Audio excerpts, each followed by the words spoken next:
चालू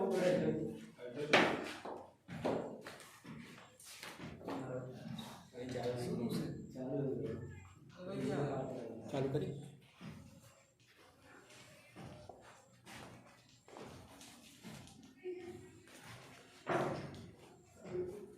देखो आज जो चैप्टर चालू होगा ये कक्षा 12 के बायोलॉजी के लास्ट चैप्टर है, जिसका नाम है जैव विविधता एवं संरक्षण। इसे पढ़ा क्या जाता है? इसे पढ़ाया जाता है वो जैव में तो होता है जीव, विविधता में होता है प्रकार। इसमें आपको पढ़ाया जाता है, बताया जाता है जीवों के प्रकार। जैव विविधता का अर्थ होता है जीवों में प्रकार है, जीवों का प्रकार। जैव विविधता का ये होता है यानी वेरिएशन ऑफ ऑर्गेनाइज, यानी जीवों में विविधता। ऑर्गेनाइज में होता है जीव और वेरिएशन में होता है विविधता, यानी जीवों में विविधता। उसके बारे में इस चैप्टर में थोड़ी बहुत संक्षेप में जानकारी आपको बताई जाएगी, क्योंकि आपको पता है, अभी हम आपको गणना करके बताएंगे। इस पृथ्वी पर जैव विविधता बहुत ज्यादा है, यानी जीवों में वैरायटी बहुत ज्यादा है। पता नहीं कितनी प्रकार के पौधे हैं, पता नहीं कितनी प्रकार के जंतु पाए जाते हैं, जिसको अभी तक पूरी तरह से जान पाना मानव जाति के लिए पॉसिबल नहीं हो पाया है। अच्छा, अब इसमें एक चीज भी पढ़ेंगे, संरक्षण यानी कंजर्वेशन। कंजर्वेशन इसका मतलब क्या हुआ? जो जैव विविधता है उसके बारे में ब्रीफ जानकारी आपको देना ही देना है, पढ़ना ही पढ़ना। उसके साथ ये भी पढ़ेंगे इसमें आपको उसका संरक्षण कैसे किया जाए और उनका संरक्षण करना जरूरी क्यों है। अर्थात इस चैप्टर को पढ़ना है। अगर शॉर्टकट में बोला जाए तो छोटी मोटी बात, इसमें कितने प्रकार के जैव विविधता पाए जाते हैं पृथ्वी पर, इसके बारे में बताना है थोड़ी सी जानकारी। और उनका संरक्षण करना क्यों जरूरी है, संरक्षण करना क्यों जरूरी है और संरक्षण कैसे किया जाएगा, उसके बारे में इस चैप्टर में बताया जाएगा। अगर जैव विविधता की बात किया जाए तो कुछ जानकारियों के हिसाब से बता दिया जाए तो पूरी दुनिया में ऐसा माना जाता है कि 20,000 चींटियों की जात पाई जाती है।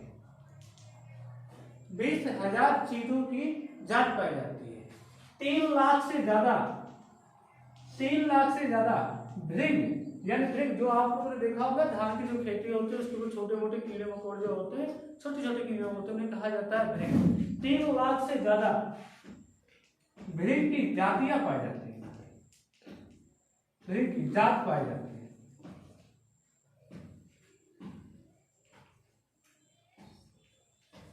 ध्यान रखना, मैं यहाँ पे बोल रहा हूँ 20,000 से ज्यादा चींटी की जाति पाई जाती है, संख्या नहीं बोल रहा हूँ, जात पाई जाती है।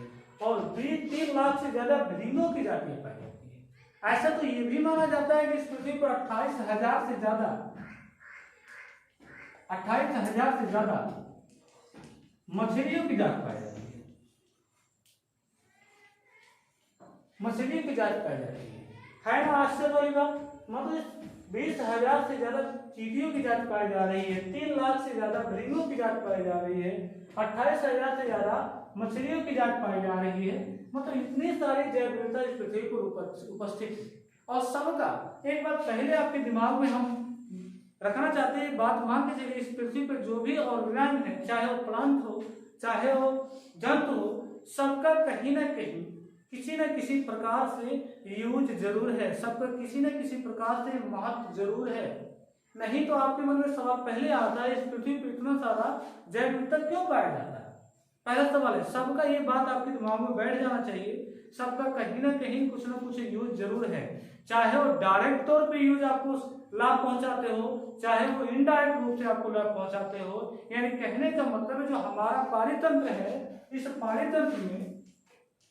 पारितंत्र में सभी प्रकार के जैव विविधता, जितनी प्रकार की जैव विविधता पाई जाती है, सबका कहीं ना कहीं थोड़ा बहुत चाहे डायरेक्ट चाहे इनडायरेक्ट रूप से हमको लाभ पहुंचाते ही हैं। ये बात पहले आप अपने दिमाग में रख लें, क्योंकि आगे इसमें आपको बताया जाएगा ऐसे क्या क्या लाभ हो सकते हैं इनसे। आपको रिवेट पोपर परिकल्पना आपको समझाया जाएगा, ऐसे ढेर सारे आपको नियम समझाए जाएंगे।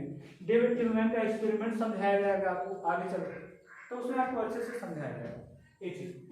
अच्छा, अगर जैव विविधता शब्द की बात करें तो जैव विविधता जो शब्द होता है बाबू, ये एडवर्ड, जैव विविधता जो शब्द होता है बाबू, ये एडवर्ड विल्सन नाम के एक वैज्ञानिक थे। इन्होंने सबसे पहले एक सामाजिक वैज्ञानिक थे, एडवर्ड विल्सन नाम के एक सामाजिक वैज्ञानिक थे, जिन्होंने सबसे पहले जैव विविधता को प्रयोग किया था। अगर जैव विविधता के वर्गीकरण की बात करें तो जैव विविधता को मुख्यतः 3 भागों में बांटा गया है। पहला होता है अनुवांशिक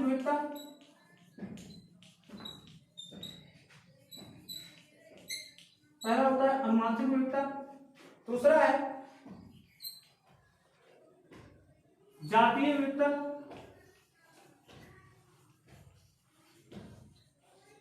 तीसरा है पारिस्थितिक विविधता।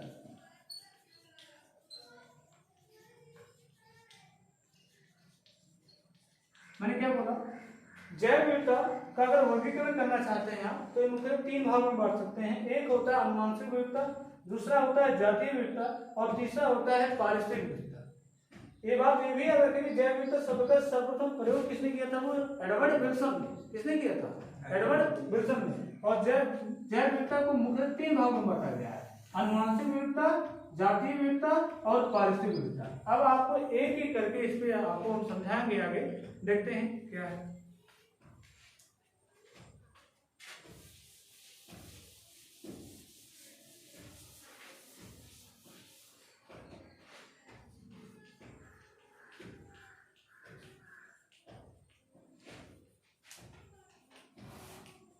अनुवांशिक विविधता, अनुवांशिक विविधता क्या होता है?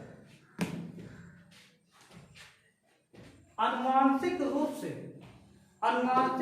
से विभिन्न प्रकार की एक ही